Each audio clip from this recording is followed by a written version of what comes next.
Competition जीता था, तो आपकी फीलिंग कैसी थी? मतलब राइटर्स तक के पूरे एक्सपीरियंस ने आपकी राइटिंग करने को कितना इम्पैक्ट दिया है, किस तरीके से इम्पैक्ट? डेफिनेट, मैं आपको बताना चाहूंगा कि मैंने काफी मंच साझा किए, काफी मंचों में ऑनलाइन ऑफलाइन पोइट्री की है। पर जो मजा और जो गुदगुदी मन के अंदर थी, जो राइटर्स लव, जो ये पेज है, जो ये क्लब है, इसने जो, और विजयवाड़ा बुक बैठक के साथ कोलैबोरेशन में जो ये किया था, जो इवेंट है, वो बहुत मजेदार रहा। क्योंकि इसमें इतने अच्छे और डाइवर्स रेंज के कवि और कवियत्रियों को सुनने का मौका मिला। मुझे लग रहा था कि शायद मेरा नंबर, शायद मैं इस बार तो नहीं जीत पाऊंगा, but God has been very kind to me, और शायद गलती से पोजीशन आ गई और आज मैं पॉडकास्ट कर रहा हूँ। तो मुझे बहुत प्रसन्नता हुई, बहुत मुझे इंस्पिरेशन मिली।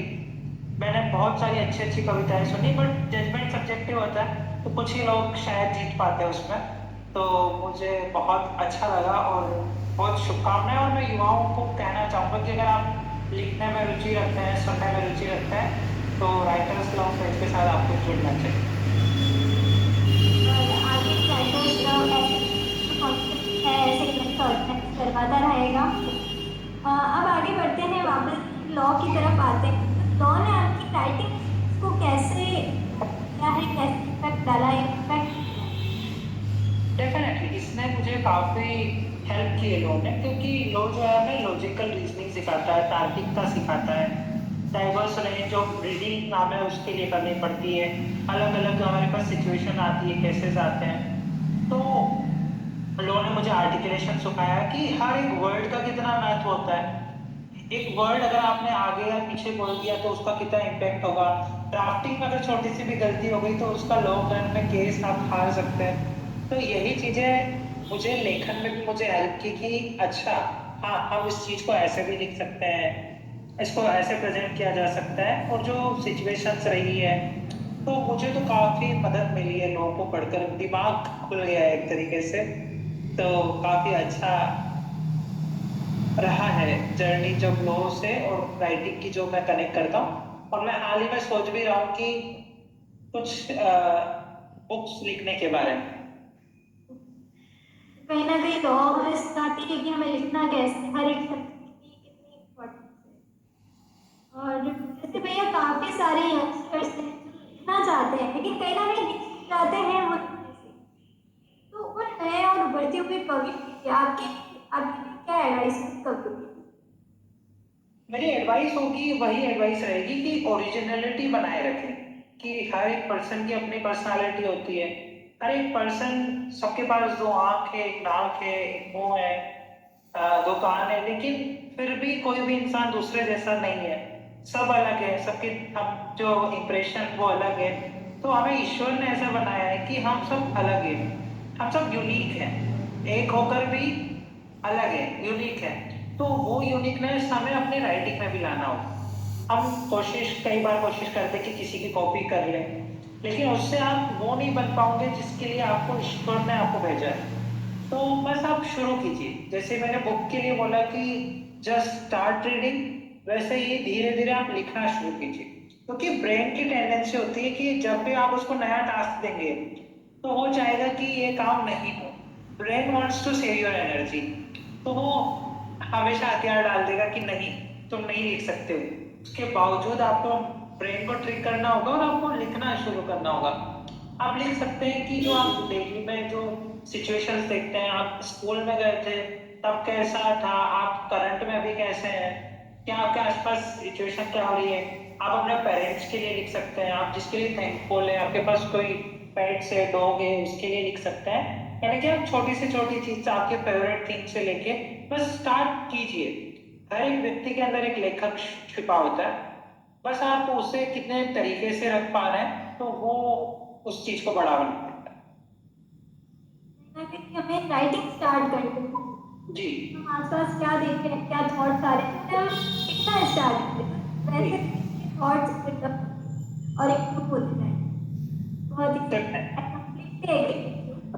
और एक छोटे झालावाड़ के एक छोटे से कस्बे से निकलकर भीलवाड़ा में लॉ प्रैक्टिस करना, स्टडी करना, बुक कोर्स और डिबेट जीतना, आकाशवाणी पर प्रसारित होने से लेकर एक पूरे कॉम्पिटी मतलब को फाउंडर बनना। तो वो जब आप पीछे मुड़कर वापस देखते हैं तो खुद में क्या सबसे बड़ा बदलाव महसूस करते हैं, और इनमें से ऐसा कौन सा अचीवमेंट है जिस पर आपको सबसे ज़्यादा प्राउड है? मैं जब पीछे मुड़कर देखता हूँ तो मुझे काफी प्रसन्नता होती है, क्योंकि जो सक्सेस है वो बहुत सब्जेक्टिव है, लेकिन हम उसको मेजर वहां से कर सकते हैं जहाँ से हमने शुरू किया था। तो मैं एक बहुत छोटे से गांव से निकलकर जब आता हूँ और बड़े बड़े स्टेजेस जो राष्ट्रीय स्तर के मंच थे, और वहाँ मुझे जब लीडरशिप का रोल दिया गया, तो मुझे लगा कि अगर आप लगातार सीखते रहें, कोशिश करते रहें, तो अगर मैं उस पोजीशन पे पहुंचा हूँ, तो जो लोग अच्छा एक प्रिविलेज लेकर चलते हैं, एक अच्छा बैकग्राउंड रहता है उनका, वो कहीं भी पहुंच सकते हैं। जो बिना बैकग्राउंड के भी अगर हम पहुंचे, तो जितने भी हम महापुरुषों को देखा है, उन सबकी जो जर्नी है वो स्ट्रगल बनी रही। फिर भी अगर मैं पीछे मुड़कर देखता हूँ तो मुझे नेशनल यूथ फेस्टिवल नजर आता है, जहाँ मुझे मौका दिया गया कि आपको राजस्थान रिप्रेजेंट करना है, और राजस्थान रिप्रेजेंट करने के साथ साथ मेरे पास एक ऐसी अपॉर्चुनिटी थी कि मुझे पूरे राजस्थान का बारे के एनएसएस के बारे में मुझे बताना था स्टेज पर जाकर। वो वैसे तो प्रोग्राम कैंसिल हो गया, लेकिन मुझे तब लगा कि आज मैं इस कैपेबल हो गया हूँ कि मैं आज एक राष्ट्रीय स्तर पर खड़े होकर एक राज्य की एनएसएस इकाई के बारे में बोल सकता हूँ। तो ये मेरे लिए काफी ग्रेटफुल रहा, काफी इमोशनल क्षण रहा। ऐसे ही कुछ क्षण रहे जब मैंने काफी साहित्यिक उत्सव किए, काफी मंचों पर बोला, डिबेट्स की, जीती। मैंने अलग अलग ओपन माइक्स किया, उसमें जीता। और जहाँ भी गया लगातार मैंने ऐसे खुद को लर्नर के तौर पर रखा, ऐसे नहीं रखा कि मैंने पहले ये जीता हुआ है तो मुझे ये भी जीतना है, या मेरी इमेज इससे खतरे में जा सकती है, लोग मुझे क्या कहेंगे अगर मैं फेल हो गया। मैंने ऐसा कभी नहीं सोचा। लगातार as a learner, as a student लगातार इवेंट्स में पार्टिसिपेट करता गया, और धीरे धीरे बूंद बूंद से घड़ा बढ़ता है। तो वो एक सिंगल बूंद को आप डिफाइन नहीं कर सकते कि यार ये इसने बहुत बड़ा इम्पैक्ट किया। छोटी छोटी जो लोग थे बीच में जर्नी में हमें मिलते गए, जैसे कि बहुत जो टीचर्स थे, हमारे स्कूल के टीचर्स थे। सबसे बड़ा रोल रहता है पेरेंट्स का, रहता है फैमिली का, रहता है दादा दादी इंस्पायर करते हैं। पेरेंट्स हमेशा बोलते हैं कि हम पीछे खड़े हैं, आपके पीछे।